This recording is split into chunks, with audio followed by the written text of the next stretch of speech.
30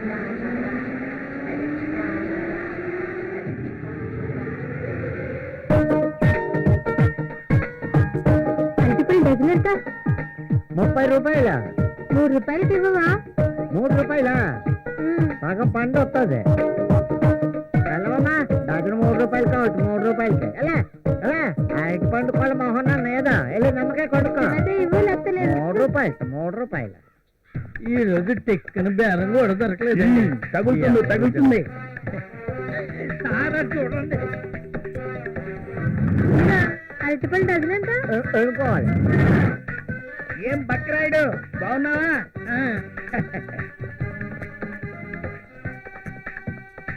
నీ తమ్ముడు ఎక్కడైనా కనబడ్డాడా? ఏంటి అలా చూస్తావు? నువ్వు అడగాల్సిన ప్రశ్న నేను అడుగుతున్నా. నేను కోపం వచ్చిందా?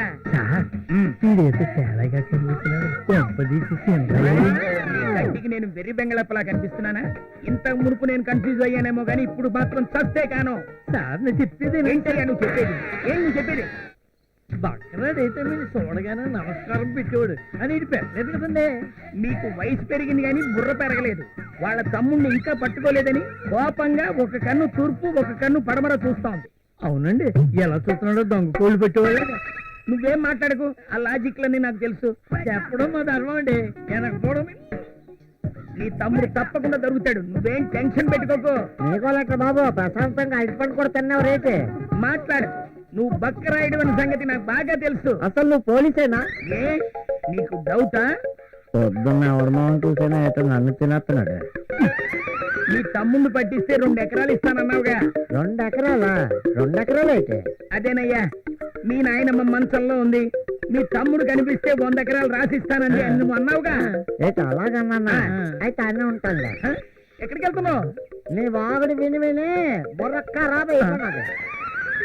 పలు నా బుర్ర తింటే తిన్నాడు, ఫ్రీగా పళ్ళు పట్టుకోనేదు. బతుక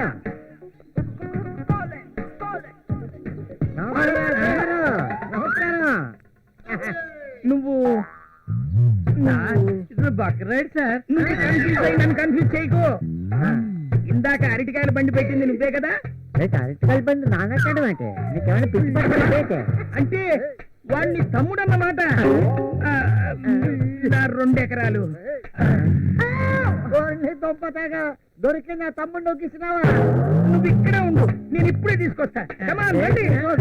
నన్ను నా తమ్ముడిని కలపోయే దేవుడా. ఈ మనిషేడి బండేది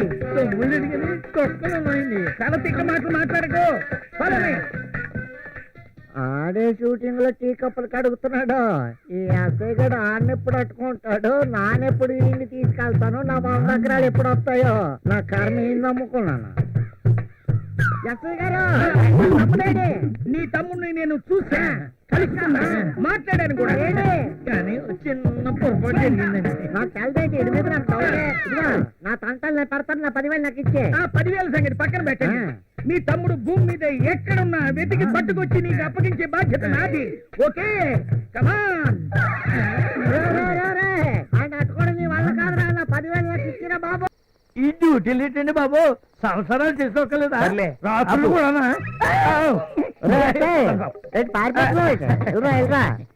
ఏం లేదు.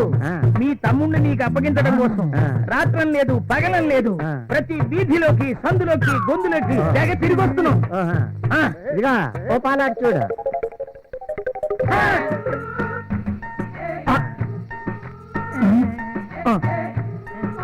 ప్రపంచంలో ఒకే రకమైన పోలికలు ఇంచుమించు ఉంటారని విన్నాను గాని మరీ ఇంత జిరాక్స్ కాపీలా ఉంటారని నేను అనుకోలేదు. కావాలంటే ఒకేలా ఉంటారని తెలియనోడు నువ్వేం పోలీసువే?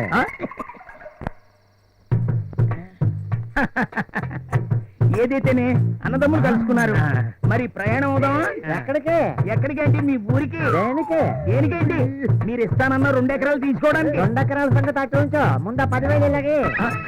10,000? ఆ సంగతి నీకెలా తెలుసు? ఇదిగా తెలుస్తాడు తలదేటి ట్విన్స్. ఓ, ముందు 10,000 10,000 ఇంకా ఎక్కడ ఉంటాయండి? మా అయ్యగారికి 2 సెటప్లు. తీసేసుకా 3 సెటప్లు. నీ 3 సెటప్లు 30 సెటప్లు నాకు తెలదు. ముందు 10,000 నాకు సీఏ గారు చెప్పగలనా?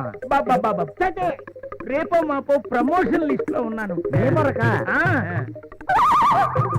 సీఏతే చెప్పి నా నోట్లో మట్టి కొట్టద్దు, కావాలంటే ఆ 2 ఎకరాలు నాకు ఇవ్వద్దు. అదే అలాగని నువ్వు ఇచ్చిన 10,000 నన్ను అడగద్దు. ఫోన్లో అన్నయ్య ఏడుస్తున్నాడు, వదిలే. ఇదిగా తమ్ముడు చెప్పాడు, నొక్కేస్తున్నా. పేరు చూపించగా అదే 10,000.